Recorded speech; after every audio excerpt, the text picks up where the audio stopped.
नमस्कार मेरे विद्यार्थियों, आपकी मंगल कामना के साथ और मैं आपकी हिंदी विषय की हिंदी अध्यापिका आपका हिंदी की ई कक्षा में हार्दिक स्वागत करती हूँ।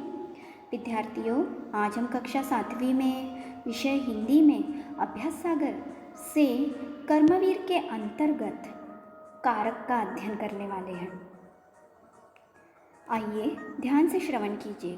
कायर को ही दहलाती है, कांटों में राह बनाते हैं, संकट का चरण न गहते हैं, बढ़ खुद विपत्ति पर जाते हैं, पर्वत के जाते पांव उखड़। ऊपर दिए गए वाक्यों के मोटे काले अंशों में कारक के भेद लिखिए। जैसे कि कायर को ही दहलाती है, को कर्ता ने कर्म को, तो कर्म कारक। कांटों में राह बनाते हैं, अर्थात कांटों में भी रास्ता बना लेते हैं, अधिकरण कारक। संकट का चरण न गहते हैं, संबंध कारक। बढ़ खुद विपत्ति पर जाते हैं, अधिकरण कारक। पर्वत के जाते पांव उखड़, संबंध कारक। नीचे दिए गए वाक्यों को उचित परसर्ग द्वारा पूरा कीजिए। क, श्यामा ने खाना खाया। ख, रमेश घर की सफाई कर रहा है। ग, धोबी कपड़े घाट पर ले जाता है। घ, मेम साहब ने अपनी आंखों पर काला चश्मा चढ़ा लिया है।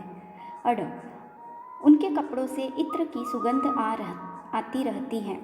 च, यह रोटी भिखारी की है। छ, पुनीता छत से गिर पड़ी। ज, मीना का भाई कल शहर चला गया। आगे प्रश्न 3, निम्नलिखित वाक्यों में मोटे काले पदों का कारक लिखिए। वे अंधेरी कोठरी में बैठे पतंग में रस्सी बांध रहे थे। उन्होंने बैठने के लिए एक कोठरी का सहारा लिया, अर्थात अधिकरण कारक। अपराजिता ने पेंसिल से चित्र बनाया। अपराजिता ने चित्र बनाने के लिए पेंसिल इस साधन का प्रयोग किया, अर्थात करण कारक। राम ने निर्धन को रुपए दिए। जिसके लिए कुछ किया जाता है उसे संप्रदान कारक कहते हैं। राम निर्धन के लिए कुछ काम कर रहा है रुपए देने का। गंगा गंगोत्री से निकलती है। किसी वस्तु का एक वस्तु से अलग होने का बोध हो, वहाँ अपादान कारक गंगा से गंगोत्री निकलती है। शामू काकी के लिए कई दिन रोता रहा। जिसके लिए कुछ किया जाता है, शामू किसके लिए रो रहा था? काकी के लिए, संप्रदान कारक। भोला शाम से अधिक समझदार है, दोनों में तुलना की जा रही है। हाँ, अर्थात अपादान कारक। एक वस्तु को दूसरे वस्तु से अलग बताया जा रहा है या तुलना की जा रही है। अंकिता ने बस्ता उठाया। कर्ता अंकिता कर्म कर रही है। आगे नीचे कुछ वाक्य दिए गए हैं जिनमें कारक चिन्हों का सही प्रयोग नहीं हुआ है। सही परसर्गों का प्रयोग करते हुए वाक्य को दोबारा लिखना है। मेज पर से किताब गिर गई, मेज से किताब गिर गई। रवि शाम का पत्र में लिख रहा है, रवि शाम को पत्र लिख रहा है। लक्ष्य ने कागज में एक सुंदर चित्र बनाया, लक्ष्य ने कागज पर सुंदर चित्र बनाया। रेखा ने घोड़े का पानी पिलाया, रेखा ने घोड़े को पानी पिलाया। बच्चों का घर के अंदर तूफान मचा रखा है, बच्चों ने तो घर के अंदर तूफान मचा रखा है। आगे कर्ता कर्म तथा करण कारक का एक साथ प्रयोग करते हुए दो वाक्य आपको बनाना है और हर वाक्य में नीचे कर्ता कर्म तथा करण छाट कर लिखना है। उदाहरण, राधा ने कलम से पत्र लिखा। राधा करता है, कर्म कर रही है पत्र लिखने का, और करण कारक है, कलम से वो काम कर रही है। माँ ने चाकू से फल काटा। कर्ता माँ, कर्म फल, करण चाकू। अध्यापक चौक से फलक पर लिख रहे हैं। कर्ता अध्यापक, कर्म फलक, करण चौक। प्रश्न 6, निम्नलिखित वाक्यों में विभक्ति चिन्ह का लोप हुआ है। आप उचित विभक्ति चिन्हों परसर्गों का प्रयोग करते हुए वाक्य को दोबारा लिखिए। उसने मीना लड्डू खरीदे। उसने मीना के लिए लड्डू खरीदे। राकेश चाकू सेब काटा। राकेश ने चाकू से सेब काटा। हर्ष चित्र बनाकर भाई दिया। हर्ष ने चित्र बनाकर भाई को दिया।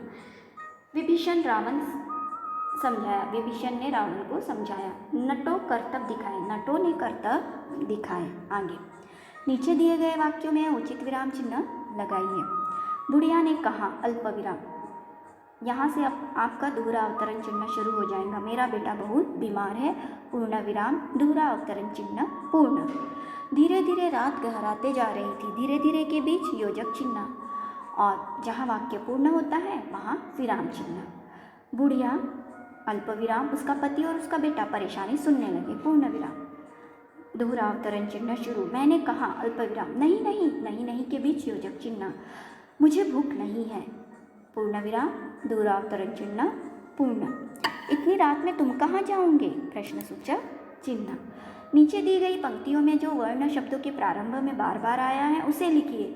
उद्योग निरत नित रहते हैं, न वर्ण की आवृत्ति एक से अधिक बार हुई है। ख, पर्वत के जाते पाँव उखड़, प वर्ण की आवृत्ति एक से अधिक बार हुई, अर्थात पर्वत में भी प और पाँव में भी प।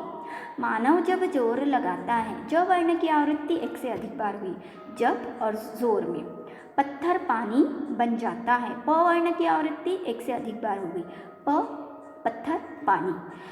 गहरे कजरारे बादल बरसे धरती पर, ब बादल बरसे, ब वर्ण की आवृत्ति एक से अधिक बार हुई।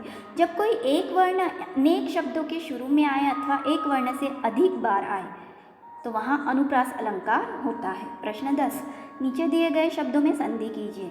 कार्य अधिक आलय, कार्य य के साथ अ है, अरहित है, तो अ अधिक आ बराबर आ, अर्थात वह कार्यालय हो जाएगा। सत्य अधिक आग्रह, य के साथ अरहित है, अ मतलब उसके साथ में है, अधिक आग्रह तो अ अधिक आ सत्याग्रह। विद्या अधिक अर्थी, विद्या, यहाँ पे य में आ की मात्रा है और दूसरे पद में अ है, तो आ अधिक अ बराबर आ, अर्थात विद्यार्थी। सूर्य अधिक अस्त, य में भी अ की मात्रा है और अस्त में अ, तो अ अधिक अ बराबर आ, सूर्यास्त। अंडाकार, अंडा अधिक आकार, तो अंडा आ की मात्रा है, आ अधिक आ बराबर आ, तो अंडाकार। सर्व अधिक उत्तम, अ अधिक उ ओ, तो सर्वोत्तम। विद्यार्थियों, आशा करती हूँ कि आपको यह अवश्य समझ में आएगा और आप अपनी अभ्यास सागर में इन प्रश्नों के उत्तर को अवश्य पूर्ण करेंगे। अच्छा, अब मैं आपसे विदा लेती हूँ। धन्यवाद।